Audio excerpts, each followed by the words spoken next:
शिक्षा का स्तर उनका कम है, तो उनमें इन लोगों की ज्यादा दीवानगी है। तो साफ बात है कि जब शिक्षा का स्तर कम है तो बुद्धि से उसका निर्णय नहीं ले रहे। जिंदगी इतनी लंबी नहीं है वकील साहब कि आदमी गलतियां भी करे और फिर अच्छाइयों का महत्व समझे। पढ़ लीजिए थोड़ा बहुत एज ए टेस्ट। सभी दर्शकों को नमस्कार। पिछले एपिसोड में हमने मिस्टर नत्थू सिंह जी से वार्तालाप की थी कि इंसान की जो असली ताकत उसका शरीर नहीं बल्कि दिल और दिमाग है, और उस पर आपने बहुत विस्तार से बताया था। आज फिर उसी एपिसोड को आगे बढ़ाते हुए हमने मिस्टर नत्थू सिंह जी को आमंत्रित किया है ताकि आपको ज्ञान मिले। तो मैं नत्थू सिंह जी का हार्दिक अभिनंदन करता हूं, आप हमारे स्टूडियो में पधारे, इसके लिए आपका आभार। और उसी चर्चा में मैं दर्शकों को बताने के लिए उसी चर्चा को आगे बढ़ाते हुए, आपने पिछली बार कहा था कि इंसान की ताकत उसका शरीर नहीं बल्कि उसका मस्तिष्क और दिल है, हृदय है। दो चीजें बताई थी। लेकिन कई बार ये देखा गया है कि मस्तिष्क और दिल होते हुए भी, ये उन्नत किस्म के बताया आपने कि जो इंसान को अलग बनाते हैं, लेकिन लोगों को अक्सर कहते हुए सुना है कि पशु तुल्य व्यवहार इंसान का भी होता है। तो उस समय मस्तिष्क और दिल काम क्यों नहीं करता? तो मेरा कहने का तात्पर्य ये था कि इंसान अपने मस्तिष्क और दिल को कितना स्ट्रॉन्ग या उसको क्या कैसे बनाए कि वो एक मानवीय गुणों से ओतप्रोत हो, ना कि वो पशु तुल्य कहलाए। तो इस बारे में मैं आपसे पूछना चाहूंगा।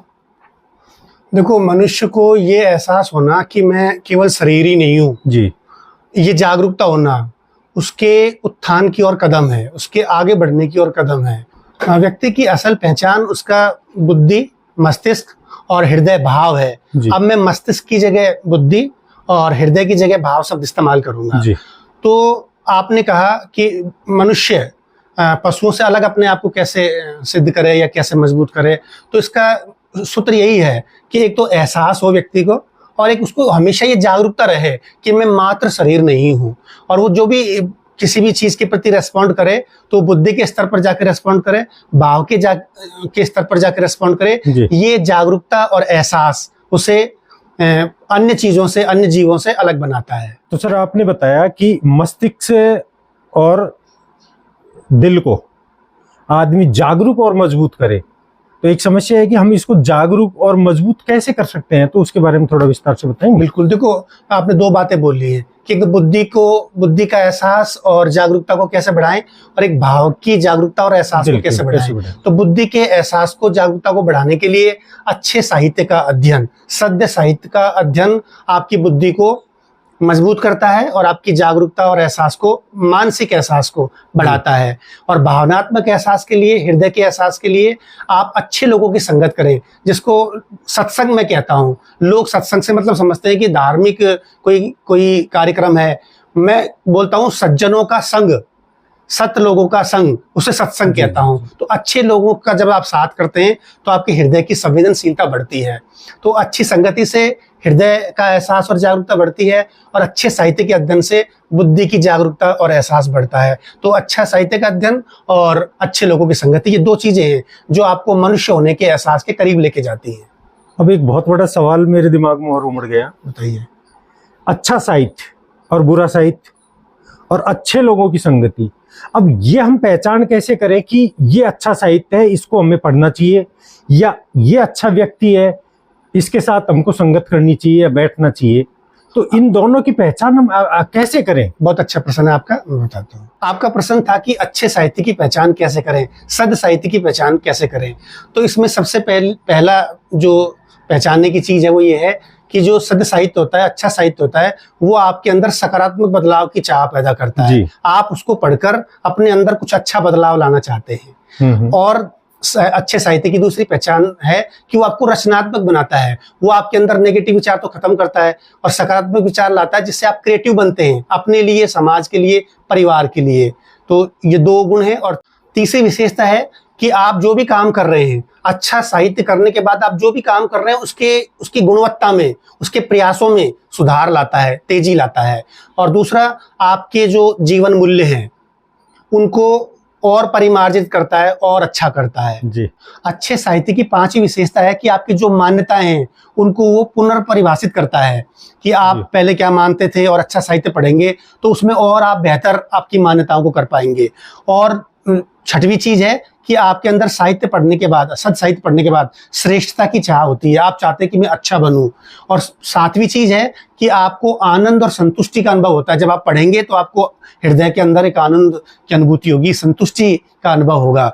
और आपको अच्छे साहित्य की खास विशेषता ये कि बार बार पढ़ने का मन करता है। जैसे आप देखिए कि रामायण है और गीता है, कितने हजारों सालों से चली आ रही है, आपका बाबा भी पढ़ता है, पिताजी पढ़ते हैं, आप भी पढ़ते हैं, बेटा ही पढ़ेगा, पोता ही पढ़ेगा। तो अच्छे साहित्य की खास विशेषता पुराना नहीं होता और से आप बार बार पढ़ते हैं। तो ये कुछ चीजें हैं जो आपको मदद करेंगी ये निर्धारित करने में कि कौन सा साहित्य सद साहित्य है। आपके प्रश्न का दूसरा हिस्सा था कि अच्छे लोगों की पहचान कैसे करें जिनकी हम संगति कर सकते हैं।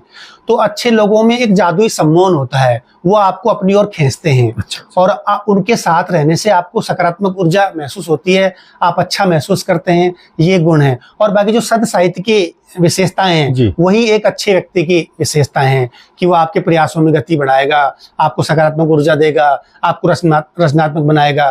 तो सद साहित्य की और सज्जन पुरुषों की लगभग समानताएं सेम है, जिनसे आप ये पता कर सकते हैं कि मैं अच्छी संगति में हूँ या नहीं हूँ। सर एक अब दिमाग में फिर मेरे एक प्रश्न कौंध गया, बताइए। आपने कहा कि अच्छा व्यक्तित्व होगा ना जिस व्यक्ति के अंदर, वो उसके अंदर सम्मोहन होगा, वो आपको आकर्षित करेगा। तो मैं हालांकि नाम तो नहीं लेना चाहूंगा, लेकिन बहुत सारे हिंदू संत हैं जो विश्व विख्यात हुए और उनके अंदर सम्मोहन था। उन्होंने लाखों करोड़ों पब्लिक इकट्ठी की है, उनको सुनते थे लोग, और असर क्या हुआ? वो जेलों में पड़े हैं। उन्होंने ऐसे जघन्य अपराध किए हैं जो बहुत ही निंदनीय हैं। तो आदमी ने, जो आपने कहा कि सम्मोहन होता है उनके अंदर और वो अच्छे सच्चरित्र होते हैं और वो हमारे सामने थे भी, लेकिन जब उनके अंदर क्या चल रहा है ये कैसे पहचाने हम? अगर वैसे ही भीड़ के साथ चले गए अच्छा समझ करके, उसके अंदर पहचानने की बात है कि उसको कैसे पहचाने हम अंदर से। मैं आपका प्रश्न समझ गया और आप जिन लोगों की तरफ इशारा कर रहे हैं मैं वो भी समझ गया। और आपने जब प्रश्न पूछा तो उसमें उत्तर के संकेत दिए आपने कि वो उन लोगों, जो लोग उनके करोड़ों भक्त बने, तो मुझे ऐसे लगता है कि उनके दिल दिमाग की गवाही उसमें नहीं थी। वो लोग गए थे जनता की भीड़ देखकर। हाँ, एक आकर्षण ये होता है कि वो लोग देखते हैं उसके पास धन कितना है, उसके मतलब चेले कितने हैं, तो उस संख्या से प्रभावित होकर व्यक्ति चला जाता है।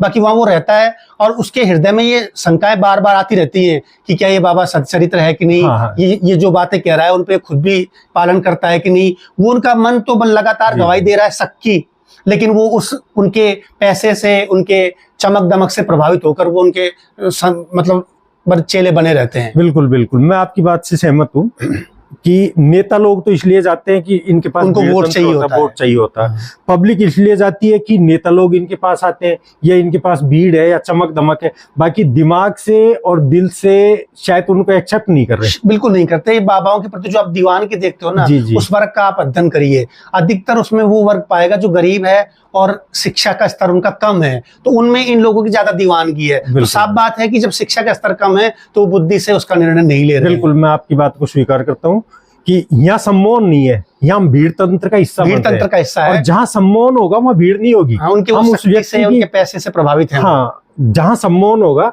वहाँ एक व्यक्ति भी उसके अटैच हो जाएगा, कोई अच्छा व्यक्ति है तो। बाकी यहाँ तो वो है। अब दूसरा विषय आपने बताया था कि सद्य साहित्य और अच्छे लोगों की संगत से सकारात्मकता आती है, और शायद सकारात्मकता को आपने जीवन के विकास में या एक सहयोगी माना है। बिल्कुल। लेकिन मेरा यह थोड़ा सा उल्टा सवाल है आपसे। बताइए।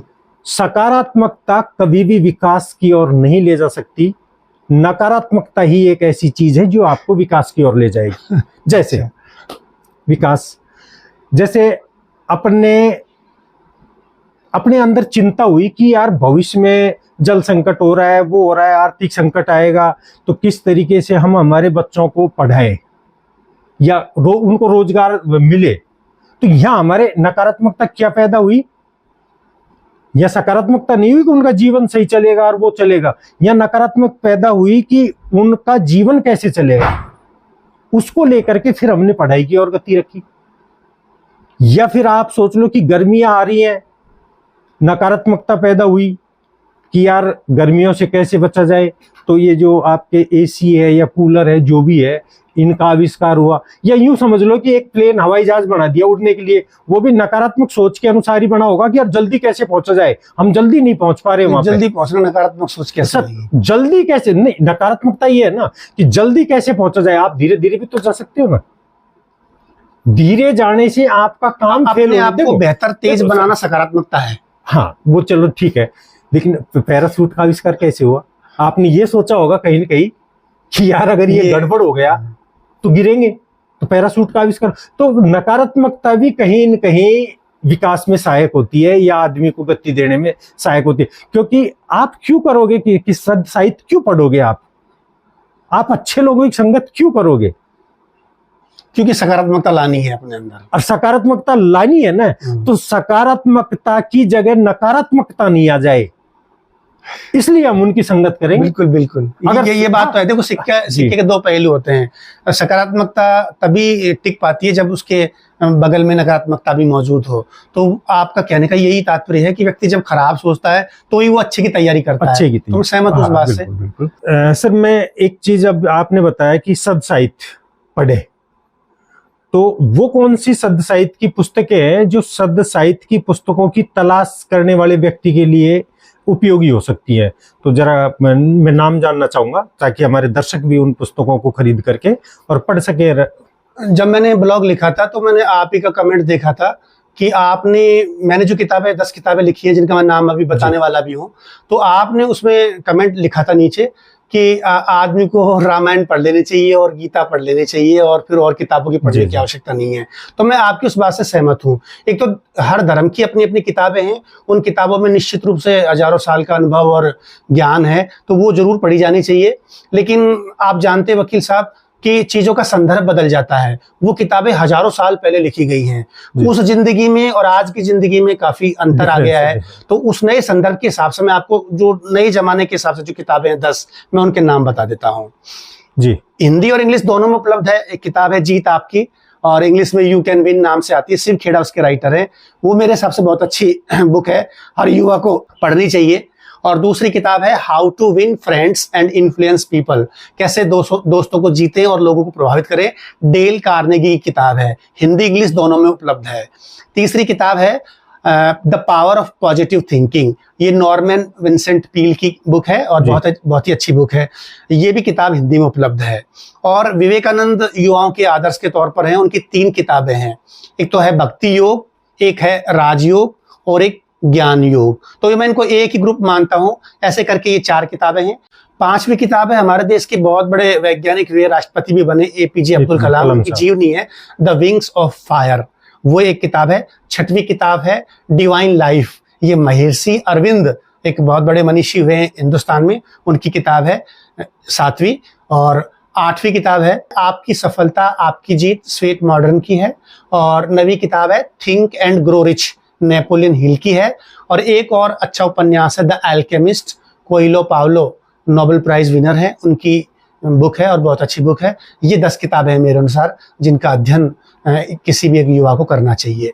उसके अलावा मैं सजेस्ट करूंगा कुछ लेखकों के नाम, 8-10 लेखकों के नाम, उनको जितना हो सके उतना एक युवा को पढ़ना चाहिए। भारतीय संदर्भ में मैं चर्चा करूं तो मैं लेखकों के नाम, प्रेमचंद को पढ़ना चाहिए, विवेकानंद को पढ़ना चाहिए, टैगोर को पढ़ना चाहिए, हरिशंकर परसाई को पढ़ना चाहिए, ओशो को पढ़ना चाहिए।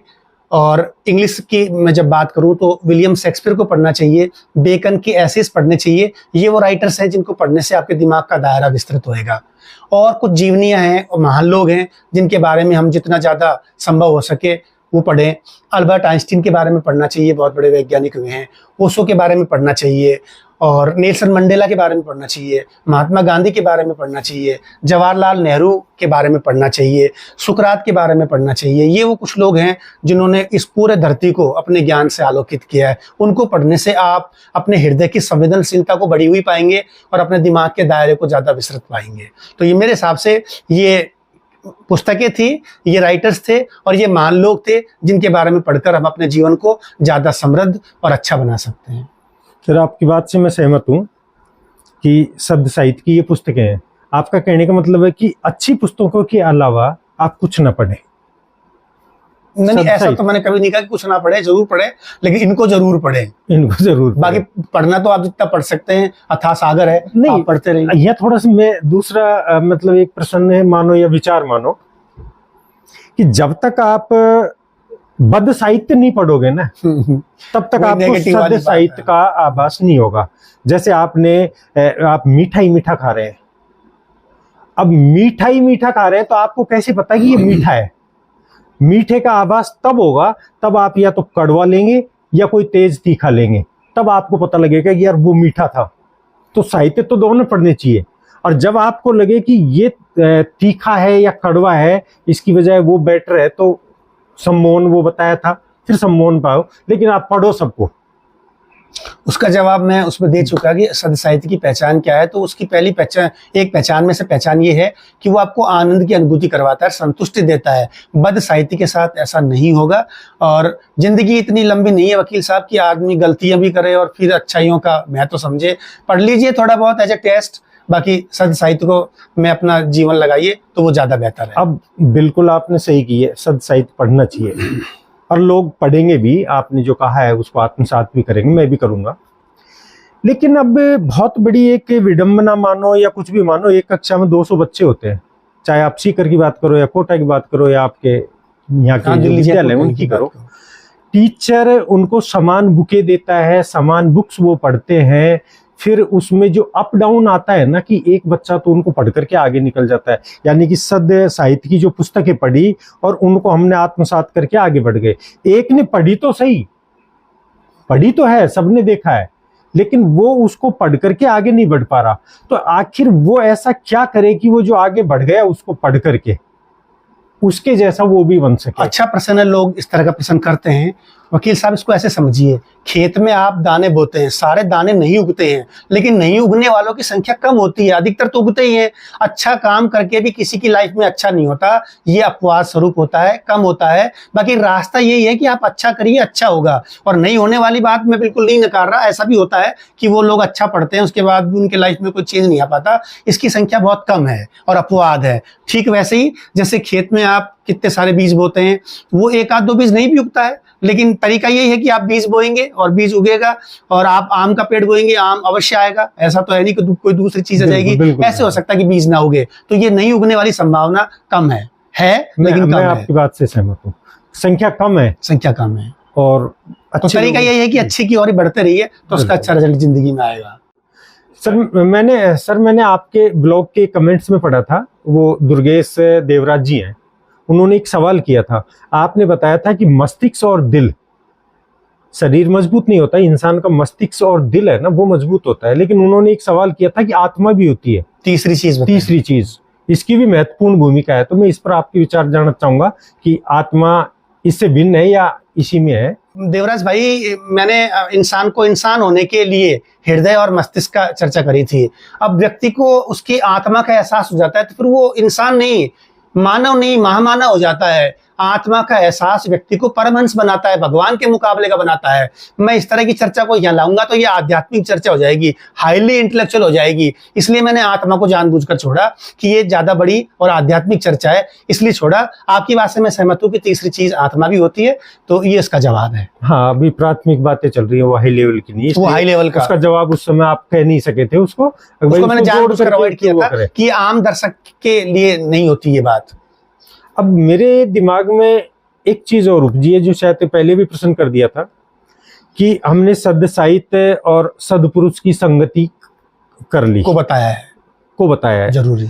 जैसे अपन ने एक गड्ढा खोदा और गड्ढे में हमने पेड़ लगाए, नींबू का भी लगाया, गन्ने का भी लगाया, नीम का भी लगाया, मिर्ची का भी लगाया, समान खाद, समान पानी, सब कुछ समान दिया, यानी कि उनको सबको अच्छी संगति दी। लेकिन नीम की निमोली कड़वी आई है, गन्ना मीठा आया, नींबू उसमें मिर्ची तीखी, उसमें नींबू के अंदर खरासपना आया, वो खट्टापन। तो ये क्यों संगति? तो आपका बहुत बारीक और बहुत अच्छा सूक्ष्म प्रश्न है और ऐसा प्रश्न आना चाहिए। मुझे खुशी हुई इस तरह का प्रश्न आया। तो वकील साहब, जब व्यक्ति अच्छे लोगों की संगत करता है और सद साहित्य पढ़ता है तो आप देखिए ऐसा व्यक्ति वो सज्जन पुरुष बनेगा, ऐसा ही नहीं है। वो अच्छा डॉक्टर बनेगा, ऐसा भी नहीं, अच्छा खिलाड़ी बनेगा अच्छा नेता बनेगा। तो आदमियों में भी आप डिफरेंस देख रहे हो, गन्ने जैसा, मिर्ची जैसा, और तीसरी चीज आपने बोली थी नींबू जैसा। हाँ, हाँ। तीखापन, खट्टा और मीठा। तो व्यक्ति के अंदर, व्यक्ति इनको पढ़ने से सज्जन ही बनना चाहिए ना, एक ही चीज बनना चाहिए। हाँ। लेकिन वो सज्जन डॉक्टर हो रहा है, सज्जन टीचर हो रहा है, सज्जन खिलाड़ी हो रहा है, सज्जन नेता हो रहा है, तो ये डिफरेंस आएगा। वो जो भी काम करेगा ना, जैसे गन्ने की मिठास का काम है तो मिठास की ओर जा रहा है, मिर्ची का तीखापन का काम है वो तीखेपन की ओर जा रहा है। आदमी भी तो जिंदगी में अलग अलग तरह के काम करता है उसी तरह से, तो वो उन जिन भी क्षेत्रों में वो जाएगा वो अच्छा करेगा, उसकी मिठास बढ़ेगी, उसका तीखापन बढ़ेगा, उसका खट्टापन बढ़ेगा, जैसा उसका गुण है ना उसको और प्रगति मिलेगी अच्छाई की ओर। बिल्कुल, आपने बहुत सही कहा, मैं भी आपकी सभी बातों से सहमत हूँ।